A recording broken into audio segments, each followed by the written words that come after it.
दूसरी चीज,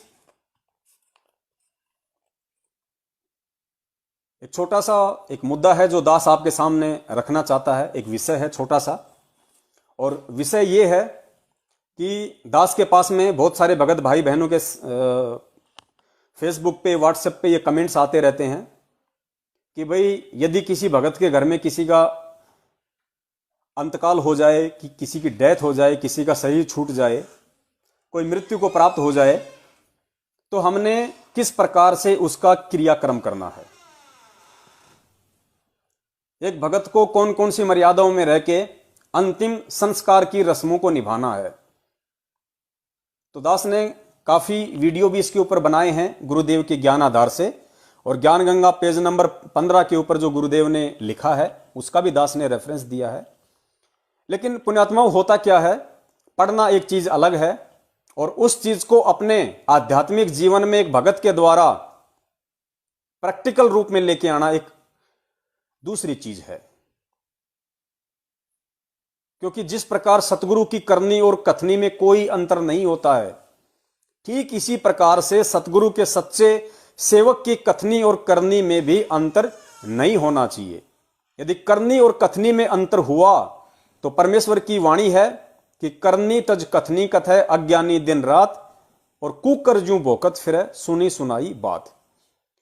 तो बहुत सारे भगत भाई बहन हैं जो नए नए जुड़ते हैं, ज्ञान को इतना समझ नहीं पाते हैं, या बहुत सारे जो पुराने भगत भाई बहन भी हैं जो कहते हैं कि हमें गुरुदेव ने सारनाम तक दे दिया, हम सारनाम की साधना कर रहे हैं, भक्ति कर रहे हैं।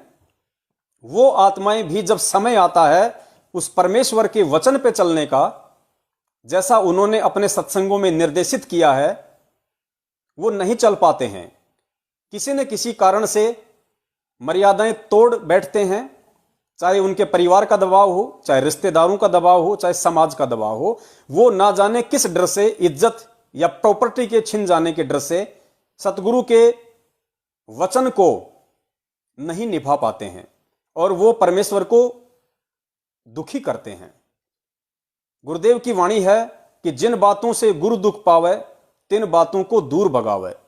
यानी आध्यात्मिक क्षेत्र में सतगुरुदेव जी ने अपने एक सच्चे शिष्य को, एक सुयोग्य शिष्य को जो निर्देशित कर दिया, जो आदेशित कर दिया, जिस प्रकार किसी गंभीर रोगी को एक डॉक्टर ऑपरेशन करके मेडिसिन देके निर्देशित कर देता है, उसको कुछ परहेज बता देता है कि तुमने इस तरीके से इन चीजों को नहीं खाना है, इन चीजों को नहीं पीना है, वरना तुम्हारे परहेज टूट जाएंगे, और मेरे द्वारा जो इलाज किया गया है और जो गोली दवाई मेडिसिन जो आपको दी गई है, ये आपके शरीर पे कोई असर नहीं करेंगी, आप दोबारा से रोगी हो जाओगे।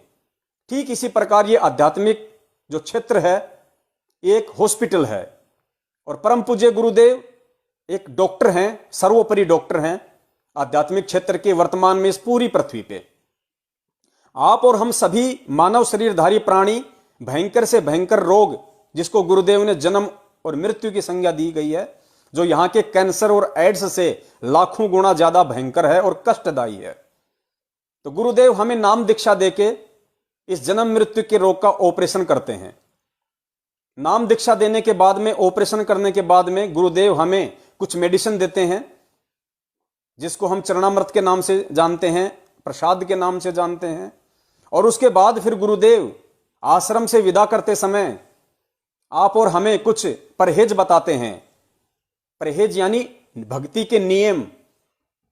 आप जब प्रथम मंत्र लेते हैं, जो 11 नियम आपको दिए जाते हैं, सतनाम के समय जो 34 नियम आपको दिए जाते हैं, वो आध्यात्मिक क्षेत्र के सबसे बड़े डॉक्टर परम पूज्य सतगुरु रामपाल जी महाराज जी के द्वारा अपने रोगी शिष्य को परहेज के रूप में दिया जाता है, लिख के दिया जाता है कि बेटा इनको बार बार पढ़ना, इनको कंठस्थ याद कर लेना, और अगर इन नियमों पे चलते हुए, इन परहेजों पे चलते हुए यदि मेरे द्वारा दी गई ये मेडिसिन भक्ति की, चरणामृत, प्रसाद, 3 समय की आरती, 5 यज्ञ, मंत्र, यदि तुम करते रहोगे तो तुम्हारा ये भयंकर रोग अवश्य समाप्त होगा। अगर परहेज तोड़ दिया तो कामयाबी नहीं मिलेगी। उसके बाद फिर परमात्मा ने कुछ छूट हमें दी, और परमेश्वर ने हमारे व्यस्त जीवन को देखते हुए, जिस प्रकार से काल भगवान ने अनेक प्रकार के कर्मों में हमें बांध रखा है, उन सभी स्थितियों को ध्यान में रखते हुए पूज्य गुरुदेव ने हमें थोड़ी छूट दी। और छूट क्या दी? वही छूट दी जो छूट हॉस्पिटल में एक डॉक्टर एक मरीज को देता है। क्या देता है?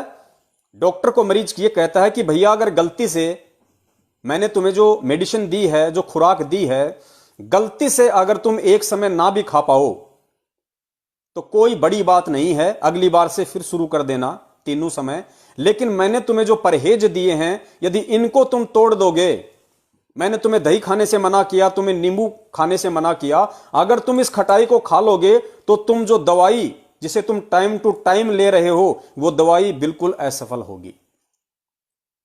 इसी प्रकार आध्यात्मिक क्षेत्र में गुरुदेव ने अनेकों बार सत्संग में कहा कि बच्चों, यदि किसी मजबूरीवश, जानबूझ के नहीं करना, मजबूरीवश या अनजाने में याद ना रहा हो, अगर किसी कारण से तुम तीनों समय में से किसी समय की आरती ना कर पाओ, कभी तुम्हारे मंत्र थोड़े हो जाएं, तो घबराने की जरूरत नहीं है, परेशान होने की जरूरत नहीं है कि आज तो मेरे पूरे 108 मंत्र ही पूरे नहीं हुए, या आज मेरा असुर निकंदर रमणी छूट गई, या आज मेरा नित्य नियम छूट गया। तो गुरुदेव ने कहा कि ऐसी स्थिति में जो अनजाने वश तुमसे हुई है, ऐसी स्थिति में तुम्हें दुखी नहीं होना चाहिए, बशर्ते अगर तुम मेरी मर्यादाओं में सही हो, अगर तुम नियम सही निभा रहे हो। और भक्ति यदि किसी कारण से किसी दिन किसी समय की कम भी हो जाती है तो तुमने घबराने की जरूरत नहीं है और आगे से पूरा ध्यान रखना है। तो ये कुछ नियम हैं इस भक्ति मार्ग के, जिन नियमों के टूट जाने से सतगुरु दुखी होते हैं।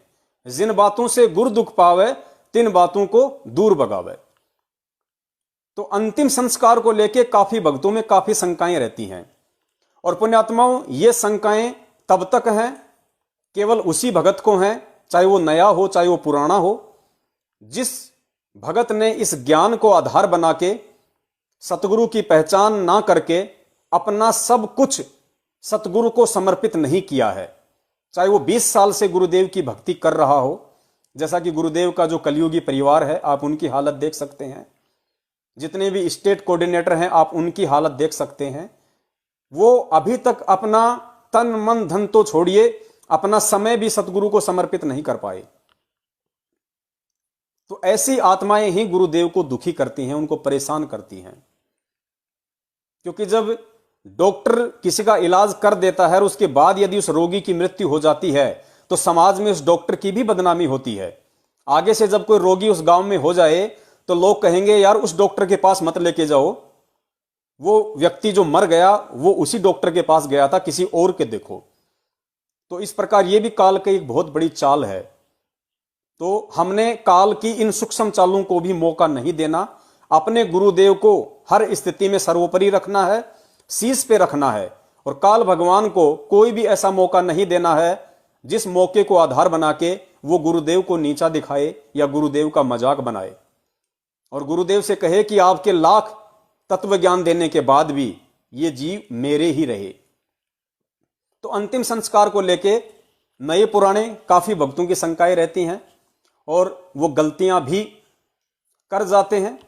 इसलिए दास आपको एक एग्जाम्पल पेश करेगा खुद अपना, क्योंकि दास को अच्छे से पता है कि परमपिता परमेश्वर सतगुरु रामपाल जी महाराज जी ने अगर मुझे निमित्त बनाया है तो बहुत सोच समझकर और कुछ देखकर ही निमित्त बनाया है।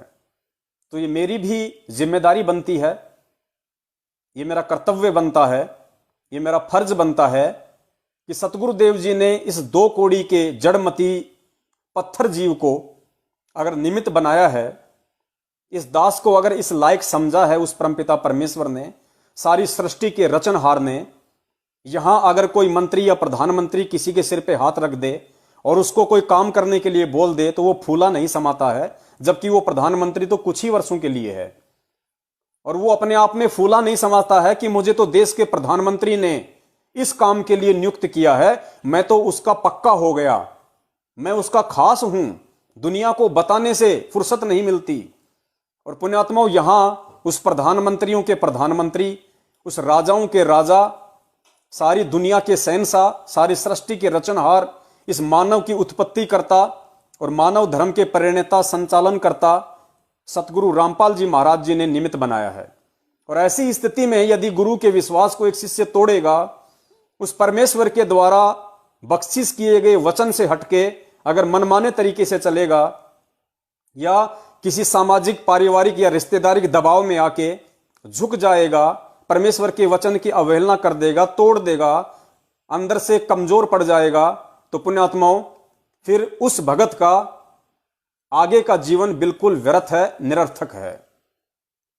ऐसी आत्मा को फिर सतगुरु पता नहीं अनंत युग तक दोबारा मौका नहीं देता है। तो ये जो घटना है अंतिम संस्कार वाली, ये दास की एक परीक्षा भी थी और परमेश्वर ने ये भी चेक करना था कि ये जो मेरा भगत है, जिसको मैंने उपदेश के लिए निमित्त बनाया है, साध संगति के लिए निमित्त बनाया है, ये अपने उपदेश पे जो बातें अपने भगत भाई बहनों को बताता है, उनको पालन करने के लिए कहता है कि गुरुदेव ऐसा कहते हैं, हमें ऐसा करना चाहिए, हमें ऐसा नहीं करना चाहिए, उन सभी बातों पे ये मेरा भगत कितना खरा उतरता है। क्योंकि हम सब जीव हैं, हम सब भगत हैं और परीक्षा हम सब की होगी और हम सब की होती है और हर दिन होती है। यह विषय अलग है कि परमात्मा किस आत्मा की किस रूप में और किस घटना को अंजाम देके उसकी परीक्षा लेते हैं। तो घटनाएं अलग अलग हो सकती हैं हर भगत के सामने, लेकिन परीक्षा सबकी। तो अंतिम संस्कार को लेके परमपिता परमेश्वर सतगुरु रामपाल जी महाराज जी ने पिछले सप्ताह लगभग आज 11 दिन हो गए हैं, दास की छोटी सी परीक्षा ली उन्होंने। हालांकि दास परीक्षा देने में समर्थ नहीं है, क्योंकि दास तो आपको पहले ही बता चुका है कि 8वीं में सप्लीमेंट्री, फिर कप्लीमेंट्री, फिर दोबारा मेरे को 8वीं में एडमिशन लेना पड़ा, वो भी हिंदी में। तो जब मैं एक सांसारिक उस परीक्षा में पास नहीं हो चुका, उसमें सप्लीमेंट्री फिर कप्लीमेंट्री आई, और जब वो सारी सृष्टि का रचनहार, वो गुरु, वो सतगुरु, वो टीचर अगर किसी की परीक्षा ले ले तो वो पास हो सकता है, ये सोचना भी महामूर्खता है। तो परमेश्वर ने चेक किया थोड़ा सा कि देखता हूं इसके अंदर क्या भाव है। मैं जिन बातों से दूर रहने के लिए कहता हूं, जिस प्रकार से भगत को मोह माया से दूर हटके आध्यात्मिक जीवन पे चलने के लिए निर्देशित करता हूं, ये मेरा भगत उस पे कितना खरा उतरा है। तो 11 दिन पहले मुझ पवन दास के सांसारिक रूप में जो मेरे शरीर के जो पिता हैं, उनकी डेथ हो गई थी। और शायद आप लोगों को मालूम भी नहीं है, ना मैंने किसी को बताया। मैं किराए के मकान में रहता हूं, साथ में मेरे पिताजी थे, मेरी माताजी हैं, भक्तमती है, मेरे भाई के 2 बच्चे हैं और 2 बच्चे परमपिता परमेश्वर ने मुझ दास को निमित्त बना के भक्ति के लिए यहां भेजा हुआ है। और दास अपनी वही फूड वैन लगाता है, अपना जो खाने का काम है, बिरयानी वगैरह, दही बड़े वगैरह, उसका दास काम करता है। तो मेरे जो पिताजी हैं, पिछले 2 वर्षों से उनकी हालत कुछ ठीक नहीं थी।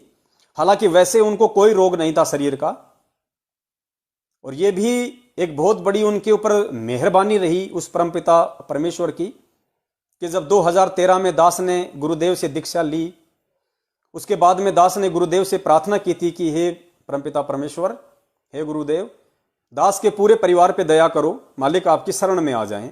दास ने ऐसे ही प्रार्थना कर दी थी, क्योंकि लोग कहा करते थे कि भाई पूरे परिवार के लिए प्रार्थना करोगे तो गुरुदेव दया करते हैं। तो हालांकि उस समय तक मैं इतना नहीं समझ पा रहा था। मैंने आपको पहले भी बताया है कि 2018 के बाद में सतगुरु को परमेश्वर के रूप में दास ने देखना शुरू किया है, क्योंकि यह भक्ति मार्ग झूठ का नहीं है। उससे पहले भी मेरे भाव वही थे, गुरु के ऊपर मर मिटने के लिए मेरे वही भाव थे जो आज हैं। लेकिन परमेश्वर कहते हैं कि जब ठीक का समय आता है तभी मैं जीव को किसी सेवा के लिए निमित्त बनाता हूं, और जब ठीक का समय आता है तभी परमात्मा अपनी आत्माओं का ज्ञान योग खोलते हैं। तो दास ने गुरुदेव से प्रार्थना की, परमात्मा ने दास की प्रार्थना को स्वीकार किया। अगले महीने दास अपने बच्चों को लेके गया, फिर उससे अगले महीने दास अपने पूरे परिवार को, गांव से माताजी को, पिताजी को, भाई को, भाई की पत्नी को, उसके बच्चों को, सबको सतलोक आश्रम बरवाला में 2013 में लेके गया, सबको नाम दीक्षा परमेश्वर ने दी। अब बाद में सबके अपने अपने संस्कार होते हैं। दास को तो परमेश्वर ने दृढ़ता दे दी, क्योंकि दास जयपुर में रहा करता था अकेला अपने बच्चों के साथ में, माता पिता सब गांव में थे भाई, तो बच्चे भी उसी दृढ़ता के साथ में भक्ति पे लग गए। लेकिन गांव गांव होता है, आड़ोसी पाड़ोसी होते हैं, रिश्तेदार होते हैं, गांव में बहुत सारे रीति रिवाज होते हैं। हालांकि एक दृढ़ भगत के लिए जिसको ज्ञान हो जाए वो हर बाधा को पार कर जाएगा। उसके लिए कोई ना गांव रुकावट बनती है, ना शहर रुकावट बनता है, ना समाज और रिश्तेदार रुकावट बनते हैं। लेकिन फिर भी गांव का माहौल ऐसा ही होता है, तो उनको टिकने नहीं दिया भक्ति पे। और मेरे जो पिताजी और भाई हैं, उनकी एक बहुत ही बुरी आदत थी उनकी शराब पीने की। तो वो 10-15 दिन तो वो सही ठीक ठाक रहे, आरती वगैरह की उन्होंने, उसके बाद में फिर उन्होंने शराब वगैरह पीना शुरू कर दिया। दास को पता चला, दास गांव गया, फिर उनको समझाया। दास फिर अपने पिताजी को नाम दीक्षा दोबारा से लाया, दिलवा के, अपने भाई को दिलवा के लाया। 2 बार अपने पिताजी को मैंने नाम दीक्षा दिलवाई, जबरदस्ती में लेके गया। लेकिन फिर भी वो भक्ति पे नहीं टिके, और गांव में रहने के चलते दारू पीने की उनकी बचपन से उनकी आदत थी। भाई भी मुझसे छोटा है, लेकिन वो एक नंबर का वो ड्रिंकर। आप उसका संस्कार अपना क्या क्या बोल सकते हैं, समझा सकते हैं। नहीं माने तो भक्ति से धीरे धीरे वो दूर हो गए। और उनके पीछे जो अन्य मेंबर थे, जो उनकी पत्नी थी, बच्चे थे, फिर वो भी कहां रहने वाले थे। कुछ समय बाद में मालिक की आत्मा थी मेरे पिताजी, तो ज्यादा शराब पीने से मेरे पिताजी को दिखना धीरे धीरे बंद हो गया। घुटनों में भी उनके प्रॉब्लम हो गई, ज्यादा नहीं चला जाता। तो गांव से फोन आया माताजी का, तो मैंने माताजी को कहा कि भाई यहां ले आओ, और तो क्या कर सकते हैं, अब माता पिता हैं, सेवा तो करनी है। हालांकि सेवा तो मैं नहीं करता, मैं एक नंबर का नालायक और निकम्मा आदमी था अपने जीवन में। ये तो गुरुदेव ने दास पे पहले दया की, अपनी शरण में लिया, ये ज्ञान मुझे समझा दिया जो आज मुझे मालूम पड़ रहा है। वरना अगर मुझे गुरुदेव ने अपनी शरण में नहीं लिया होता, और जिन कर्मों में मैं जयपुर में मैं रत था सन 2013 से पहले, आध्यात्मिक क्षेत्र में आने से पहले, उन कुकर्मों को देखते हुए यदि आज मैं गुरुदेव की शरण में नहीं होता, और मेरे पिताजी को यदि परमेश्वर ने नाम नहीं दिया होता, अपना भगत नहीं बनाया होता, तो मैं आज कहां होता मैं कल्पना भी नहीं कर सकता। शायद किसी जेल में होता या कहीं फांसी पे लटक गया होता। और आध्यात्मिकता से दूर होने के कारण, जिस प्रकार भाई भी शराब पीता था, बाप भी शराब पीता था, और पिताजी का इन पिछले 2 वर्षों में जो जीवन रहा है, बिल्कुल उनको दिखाई नहीं देना, सुनाई नहीं देना। 2 साल से वो एक खाट में रहे, और ये परमेश्वर की दया है, ये सद्बुद्धि है परमात्मा की। आज के समय में सास ससुर की कौन इतनी देखभाल करता है, लेकिन भक्तमती ने अपने बाप से बढ़ के उनकी सेवा की। 2 साल तक मायने रखता है। लेटरिन भी अपने हाथ से साफ करना, खाना खिलाना, नहलाना, विदाउट किसी गाली गलौज की, विदाउट किसी परेशानी के। हालांकि माताजी थोड़ा बहुत उन्हें धमका दिया करती थी, क्योंकि उनका फर्ज भी बनता है। फर्ज क्या, उनका मतलब भाई उनका अधिकार बनता है। तो हम उनको कुछ नहीं कहा करते थे, हम यही कहते थे कि भाई ज्यादा कुछ मत कहो, ये इनके अपने संस्कार हैं, अपना काम इनकी सेवा करने का है। सेवा में किसी प्रकार की कोई त्रुटि अपने मत छोड़ो, क्या पता कल को किसी कारण से अपन भक्ति छोड़ दें और अपनी भी काल यही दुर्दशा कर दे, तो बुढ़ापे में फिर अपन भी तो किसी के ऊपर मोहताज होंगे। और जैसा व्यवहार आज आप और हम अपने सास ससुर या माता पिता के साथ में करेंगे, कल को सेम टू सेम, मैं तो कहता हूं उससे भी बुरा व्यवहार फिर उस आत्मा के साथ होगा।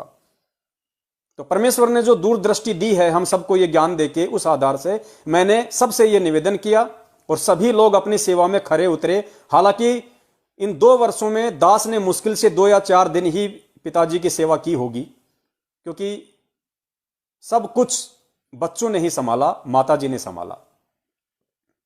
तो 2 साल तक पिताजी बिल्कुल अंधे, बिल्कुल बहरे, बाकी कोई रोग नहीं। ये सौभाग्य उस परमपिता परमेश्वर की भक्ति का। उन्होंने एक जुखाम की टैबलेट भी 2 साल में नहीं खाई, जबकि जो व्यक्ति इस बचपन से शराब पी रहा हो, और जिसको शराब के चलते जिसके नसें ब्लॉक हो गई हो, दिखना सुनना, और जिसका खाट से उठना तक बंद हो गया हो, उस व्यक्ति ने कभी बलगम भी नहीं किया, उस व्यक्ति ने कभी जुखाम बुखार खांसी की टैबलेट नहीं ली। यह उस परमपिता परमेश्वर जी की पावर का नतीजा है। और ऐसी स्थिति तो होनी थी मेरे पिताजी की, क्योंकि यह उनके भाग्य में था, उनके संस्कार में था। इसीलिए परमात्मा ने दास को निमित्त बना के ये शब्द आश्रम में बुलवा के कि गुरुदेव पूरे परिवार को शरण में लेना, क्योंकि गुरुदेव अंतर्यामी हैं, उनको पता था मेरे पिताजी की वर्तमान हालत का। तो वो उनकी किसी जन्म की अच्छी आत्मा रही होगी, इसीलिए वो मुझदास के सांसारिक बाप के रूप में यहां आए और परमेश्वर ने हमें उनकी सेवा का मौका दिया। तो मेरे पिताजी के भाग्य में यह सब था। इससे भी भयंकर दुर्गति उनकी होनी थी यदि मैं परमेश्वर की शरण में ना होता। अगर मुझे आज परमात्मा ने सद्बुद्धि ना बख्शी होती तो मैं बिल्कुल भी उनकी टेक केयर नहीं करता, और टेक केयर नहीं करता, छोटा भाई उनसे भी बढ़ के ज्यादा शराब। तो सोचिए आज उस पिता की क्या हालत होती, जो ना सुन सकता है ना देख सकता है, घुटने जिसके जवाब दे गए। रिश्तेदार कोई किसी का होता नहीं है, अगर होता भी है तो खाली संवेदना तक सीमित होता है। जो दर्द आपको होगा, अपनों को होगा, दूसरों को नहीं हो सकता, क्योंकि उंगली मेरी कटेगी, दर्द मुझे होगा, दूसरा ये जरूर कहेगा अरे अरे ठीक नहीं हुआ, अच्छा नहीं हुआ भाई, दर्द हो रहा है, हाँ जी दर्द हो रहा है, अरे अरे कुछ पट्टी वगैरह करवाओ। वो संवेदना व्यक्त कर सकता है एक मानव होने के नाते।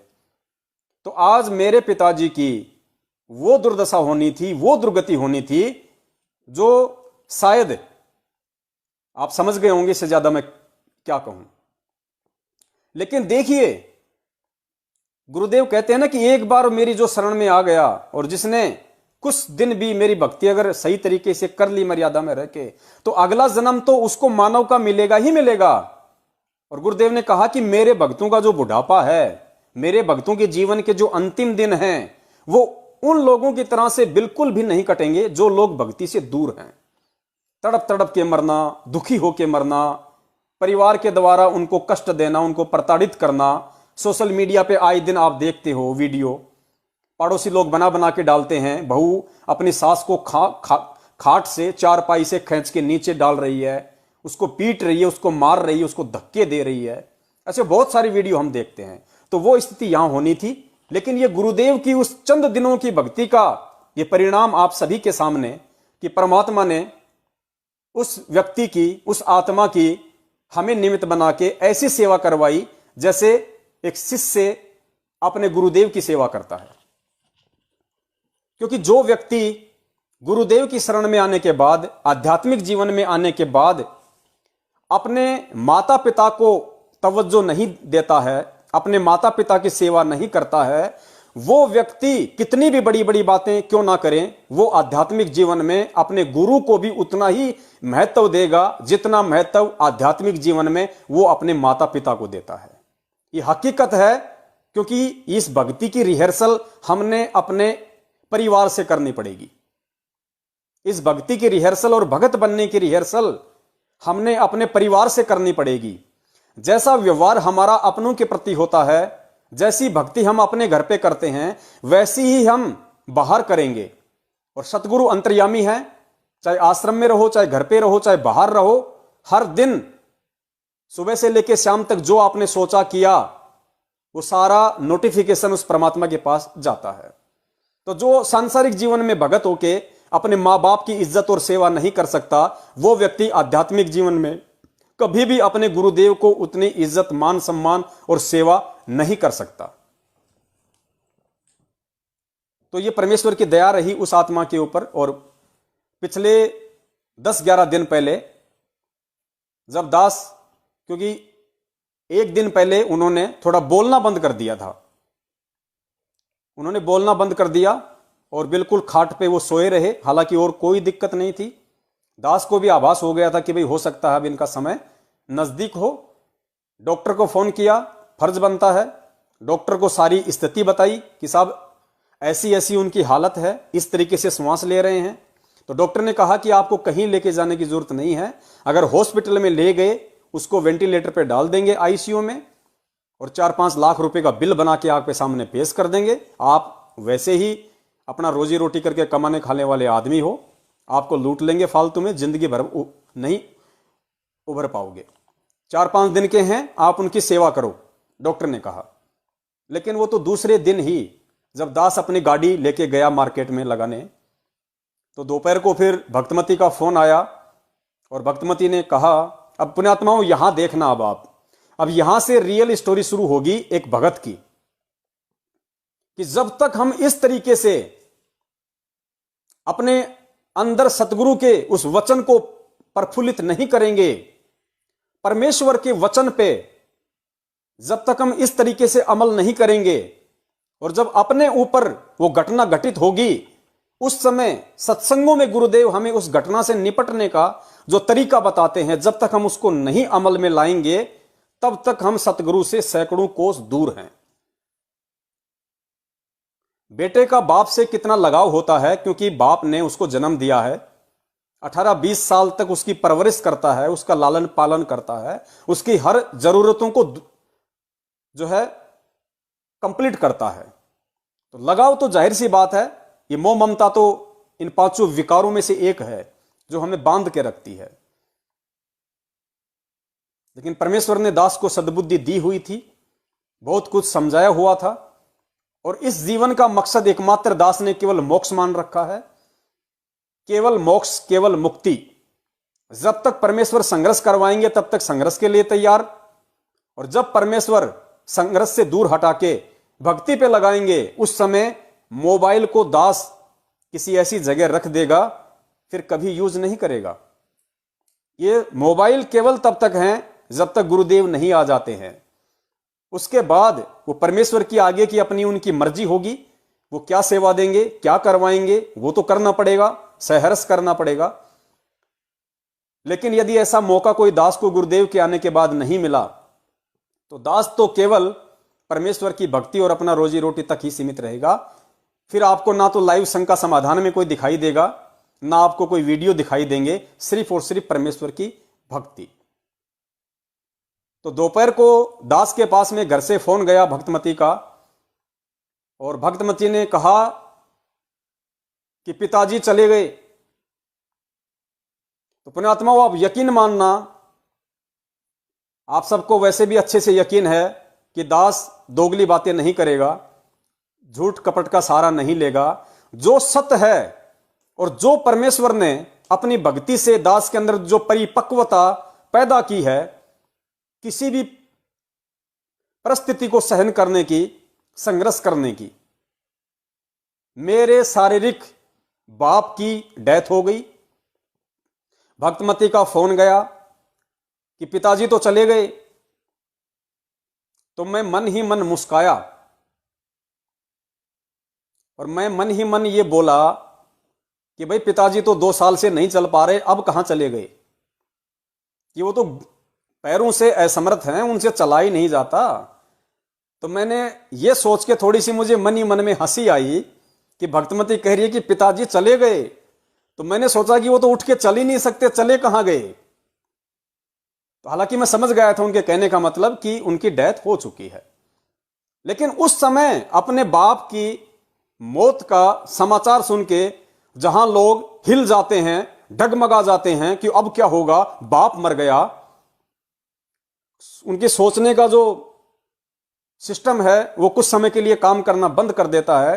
हड़बड़ी में आ जाते हैं, क्या करूं क्या ना करूं, रिश्तेदारों को फोन करने लग जाते हैं, भाई ये व्यवस्था करो, वो व्यवस्था करो, रोने भी लग जाते हैं, मायूस हो जाते हैं।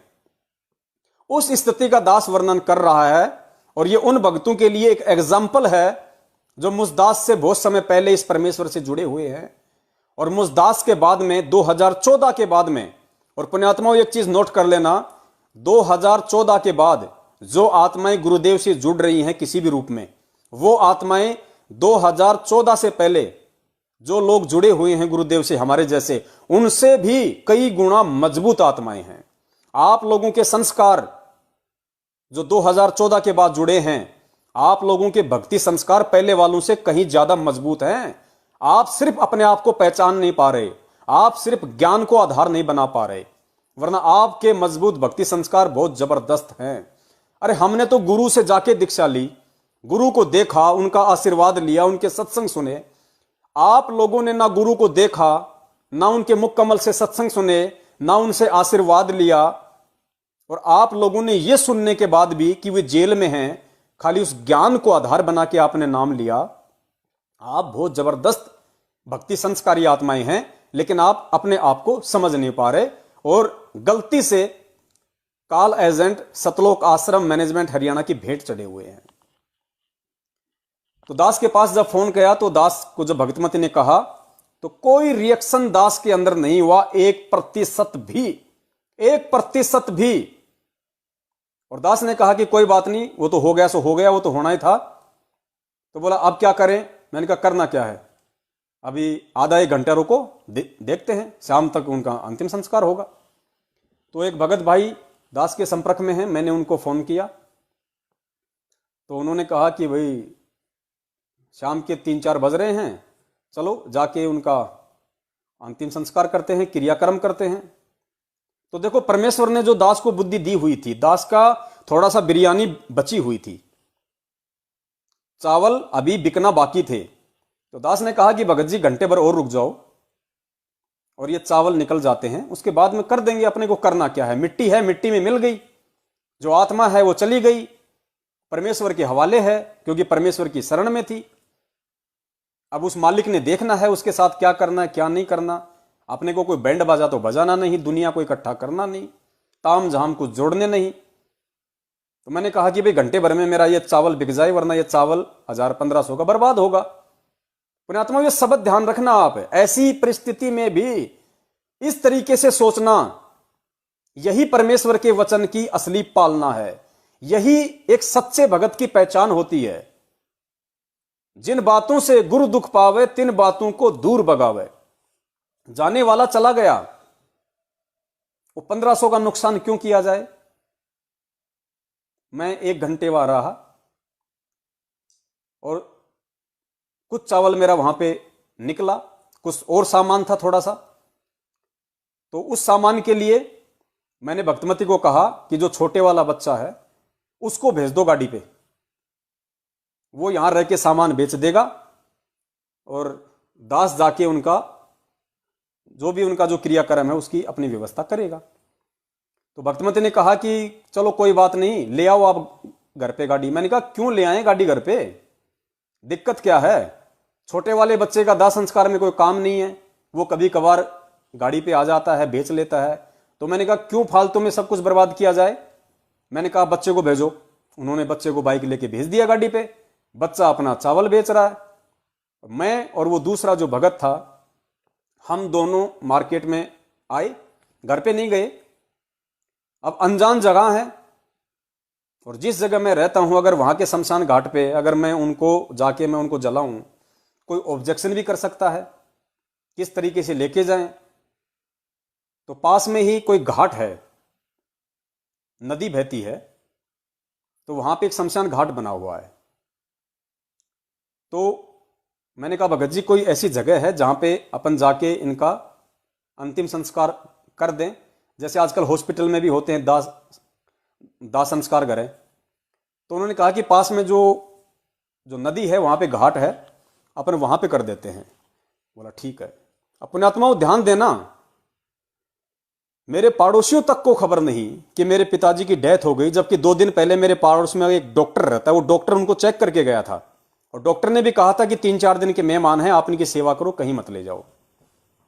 मेरे सामने पड़ोसी हैं, मेरे लेफ्ट में मेरे पड़ोसी हैं, मेरे राइट में मेरे हैं पड़ोसी। तो मैंने उस भगत ने क्या किया, हम मार्केट में गए, हमने एक टेम्पो वाले से बात की। हालांकि वहां जाने के 600 रुपये लगते हैं, लेकिन उसने 1600 रुपये मांगे। मैंने कहा भाई चलो कोई बात नहीं, अर्जेंट है। 1600 रुपये उसको दिए। वो पिकअप गाड़ी हम लेके दोनों अपने घर पे आए।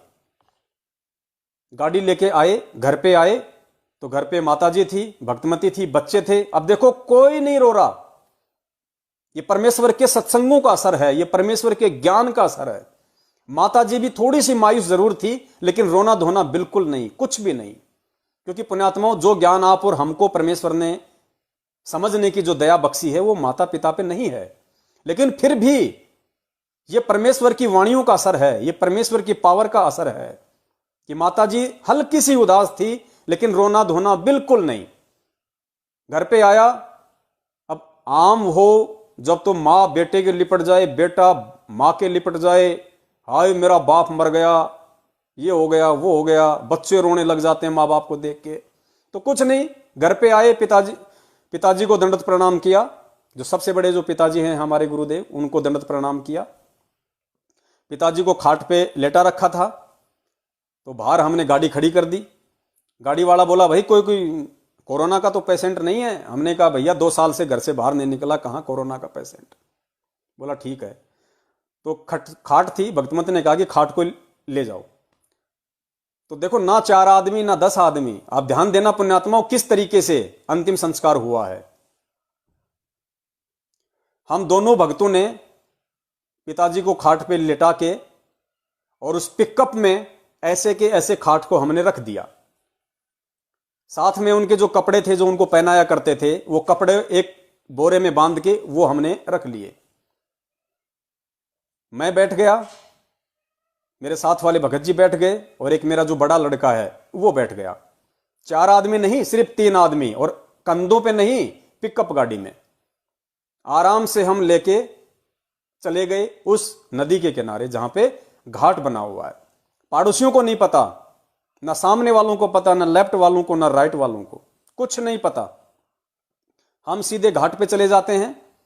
घाट पे जाके हमने खाट समेत जो है पिताजी को नीचे उतारा। वहां गए, क्योंकि जीवन में पहली बार ऐसा कोई सामना हुआ था मेरा।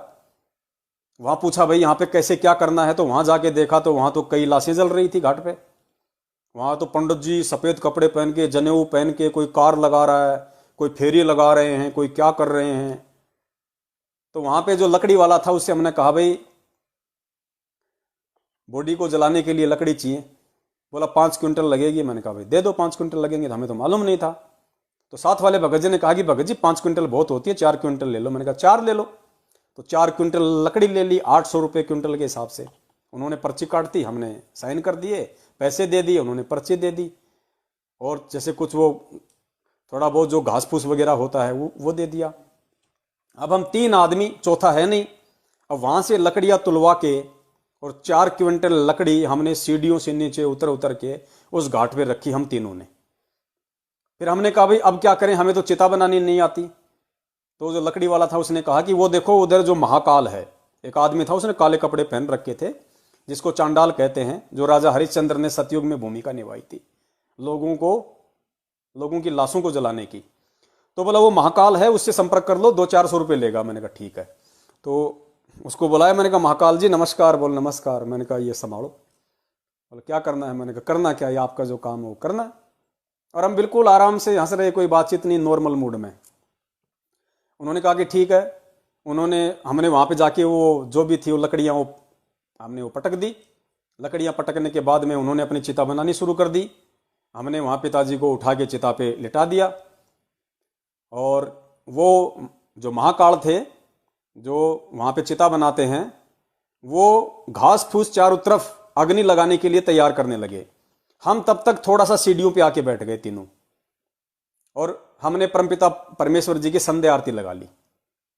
अब जैसे उसने सब कुछ सेट कर दिया पूरी चिता को, और माचिस हाथ में लेके बोला जी इनका बेटा कौन है, इनका लड़का कौन है जो इनको अग्नि दे। तो दास ने उनको कहा कि तू इनका बेटा नहीं है क्या। मैंने कहा आप इनके बेटे नहीं हो क्या, तेरे हाथ में माचिस है, तेरे हाथ में अग्नि है, मैं तेरे से 5 मीटर दूर बैठा हूं, मैं आऊंगा उससे पहले आप लगा दो। भैया ये तो मिट्टी है। तो वो भी ऐसे देखने लगा, यार ये अजीबोगरीब आदमी आए आज पहली बार।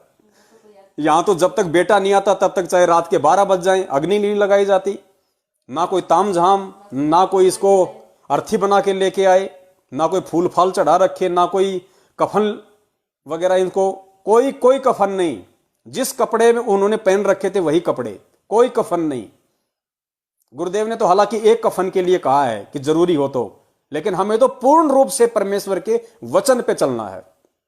जो कपड़े उन्होंने पहन रखे थे, जो टी शर्ट और पायजामा, वही। और मैं 5 मीटर दूर बैठा हूं उनसे, आरती लग रही है। मैंने कहा कि आप इनके बेटे नहीं हो क्या, आप लगा दीजिए। और उस व्यक्ति ने ही उनको वहां पे माचिस लगाई और उस चिता को अग्नि लगाई। इस प्रकार से उनका दाह संस्कार हुआ। रात को हम अपने घर पे वापस आए और उसके 2 दिन बाद तक भी हमारे पड़ोसियों को नहीं मालूम पड़ा। पड़ोस का जो डॉक्टर है वो आया फिर एक दिन, बोला अब कैसी हालत है पिताजी की। मैंने कहा पिताजी की जो हालत थी वो हो गई, पिताजी को जहां जाना था वो चले गए। बोले क्या मतलब? मैंने कहा पिताजी तो 2 दिन पहले ही इंतकाल कर गए। बोले बताया नहीं आपने, कहां क्या कैसे? मगर आराम से सब काम हुआ है, आप भी आराम से रहो। मैंने कहा हमारे जो सतगुरुदेव जी के नियम हैं, जो वचन है, मिट्टी को मिट्टी में मिलना है, अब उसमें क्या हम ड्रामा करें। तो वो भी बेचारा वापस चला गया अपना समूह लेके। वो देखा यार ये अजीबोगरीब आदमी है। तो 2 दिन बाद तो मेरे पड़ोसियों को पता चलता है और मैंने तो आज तक अपने रिश्तेदारों को भी नहीं बताया। हो सकता है अगर भक्तमती के या माता के पास में अगर कोई फोन आ गया हो तो जरूर कोई बातचीत हुई होगी। मुझे उसका भी नहीं पता कि इनकी भी बातचीत हुई या नहीं है। इन्होंने मुझे यह कहा कि भाई रिश्तेदारों को बताएं या नहीं बताएं। मैंने कहा जीते जी तो कोई रिश्तेदार आया नहीं, मरने के बाद में कौन सा वो प्रसाद लेने आएंगे? काहे के रिश्तेदार, और मर के कौन सा यहां आके कौन सा उनको जिंदा कर देंगे? तो उसके बाद में फोन वगैरह जब उनके आए तो ही भक्तमती ने उनको बताया और आने के लिए साफ साफ मना कर दिया कि आने की कोई आवश्यकता नहीं है, हम अपना काम धंधा कर रहे हैं, आप भी अपना काम धंधा करो। मिट्टी थी मिट्टी में मिल गई, आप भी अपनी भक्ति करो। तो पुण्यात्माओं, उसके दूसरे दिन फिर दास ने अपनी गाड़ी लगा ली और उस दिन भी दास ने पूरे दिन अपनी गाड़ी लगाए रखी। शाम को आके हमने वहां आरती कर ली, हम आए तब बच्चे अपनी आरती कर रहे थे। शाम को खाना खाया, सबने खाना बनाया, आराम से सो गए। कुछ महसूस नहीं, आम दिन की तरह, जैसे कुछ हुआ ही नहीं। ऐसे ही परिवार में हंस रहे हैं, खेल रहे हैं शाम को। इस तरीके से मुझदास के पिताजी का परमपिता परमेश्वर ने अपने ज्ञान आधार से अंतिम संस्कार करवाया।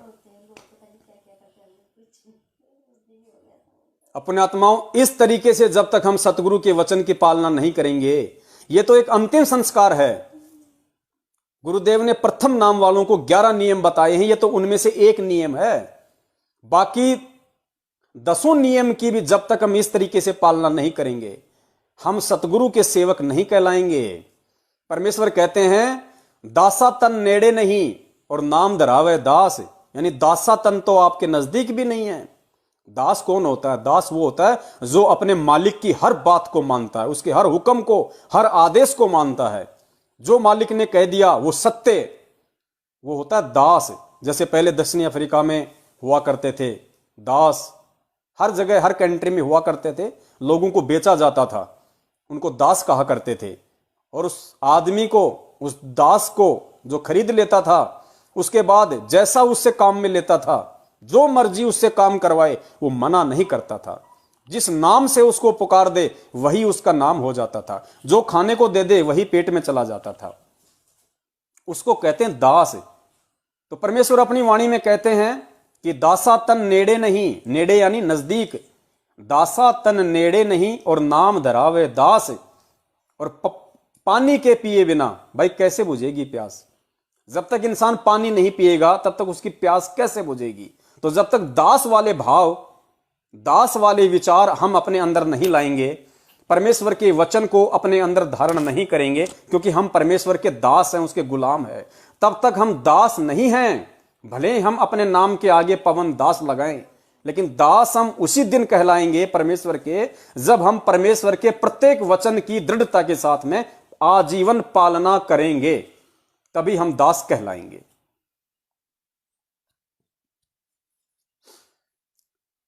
तो उम्मीद करता हूं जितने भी मेरे भगत भाई बहन जिनको अपने माताजी या पिताजी के अंतिम संस्कार को लेकर चिंता रहती है, आते हैं दास के पास में फोन कि भगत जी मैं अकेला नाम उपदेशी हूं, कल को मेरे पिताजी माताजी अगर गुजर जाती हैं तो मेरे भाई तो अनुपदेशी हैं, मैं क्या करूं? मुझे तो उनको पैसा देना पड़ेगा, उनके साथ में मिलकर क्रियाकर्म करना पड़ेगा, वो जो मृत्यु भोज करेंगे उसमें हिस्सा देना पड़ेगा। तो भाई ये आपके ज्ञान आधार के ऊपर है। परमेश्वर के इस भक्ति मार्ग में अब आपको जीवित मरना पड़ेगा मां बाप से पहले। चाहे भाई आपको जमीन में हिस्सा दे या ना दे, चाहे भाई आपको मकान में हिस्सा दे या ना दे, चाहे भाई आपको घर से निकाले या रखे, चाहे आपकी इज्जत जाए, चाहे आपकी प्रॉपर्टी जाए, अगर आप सतगुरु के शिष्य हैं और अपने आप को दास कहते हैं तो आपने फिर यह भी ध्यान रखना चाहिए कि मैं अगर सतगुरु के परमेश्वर के वचन पे चलता हुआ अगर समाज में तिरस्कृत भी हो रहा हूं तो मेरे परमेश्वर इस घटना से अनजान नहीं है। उनको सब पता है, सब देख रहे हैं, वो अंतर्यामी है। ये मेरी परीक्षा है, ये मेरा इम्तिहान है। और आप एक बार उस परीक्षा में अटल होके रुक तो जाइए, फिर देखिए परमात्मा क्या करते हैं आपके लिए। वो तिरस्कार करने वाला समाज ही आपका एक दिन सम्मान करेगा। तो भगत बनना एक अलग चीज है, और भगत बनने के बाद में भगत के लक्षणों को परमेश्वर के ज्ञान आधार से अपने अंदर धारण करना, परमेश्वर ने जो ज्ञान दिया उस ज्ञान को आधार बना के भक्ति मार्ग पे अटल होके चलना, समाज, परिवार, रिश्तेदारों से संघर्ष करना, उसी को परमात्मा ने सूरवीर की संज्ञा दी है। सूरवीर साधु सेती मस्करी चोरा नाल खुशाल, मल अखाड़ा जीतेंगे युगन युगन के माल। ये भक्ति रूपी जो अखाड़ा है, इस अखाड़े में वही पहलवान टिक पाएगा और वही पहलवान इस प्रतियोगिता को जीत पाएगा, सतलोक में कदम रख पाएगा, जो परमेश्वर के वचन पे चलते हुए हर संघर्ष का सामना करेगा।